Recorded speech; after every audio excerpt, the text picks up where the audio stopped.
Vermont moves to make data centers pay for their grid impact. Vermont's House passed a bill in late March that would put some of the most detailed data center regulations in the country on the books. HB 727, the Vermont Sustainable Data Centers Act, cleared the House and landed in the Senate Finance Committee before being moved this past Friday to the Senate Natural Resources and Energy Committee. Hearings are scheduled for Wednesday, Thursday, and Friday of this week. The bill applies to any facility using 20 megawatts or more of power for data processing and hosting.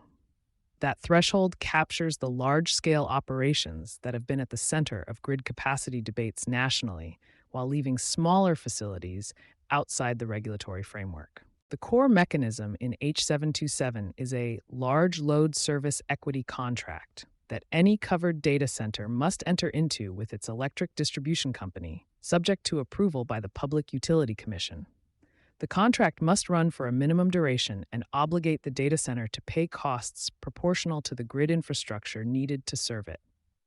The intent is direct: prevent other ratepayer classes from absorbing the infrastructure costs that large loads require. Before any site preparation or construction can begin, data centers would need a certificate of public good from the Commission. That process requires findings across 14 criteria, including grid reliability, environmental impact, consistency with state energy and transmission plans, environmental justice policy, and economic benefit to Vermont residents. The list is broad enough that the approval process will carry real weight. On the operational side, covered data centers would submit quarterly reports on water and energy usage, including peak daily consumption and payments towards shared infrastructure. The reporting requirement is notable because water use has become a meaningful concern in data center siting debates, particularly around cooling systems. The bill requires closed-loop cooling where feasible and prohibits the discharge of PFAS compounds into Vermont waterways. The bill was moved from Senate Finance to Natural Resources and Energy on Friday, April 17th, on the motion of Senator Cummings.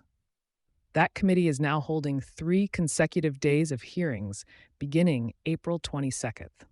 The bill is at roughly the midpoint of the legislative process, having passed the House and now working through Senate committee review. The legislation was introduced by Representative Sibilia of Dover and has proceeded as an independent bill rather than along strict party lines. Vermont is not a state where large data center development has been particularly active relative to major hub markets, but the bill is being watched by industry and policy observers in other states where the grid impact question is already acute. For technology and digital operations leaders evaluating site selection or tracking the regulatory landscape, Vermont's approach is worth understanding. The combination of mandatory equity contracts, siting approval requirements, and water use restrictions represents a more comprehensive framework than most states have attempted.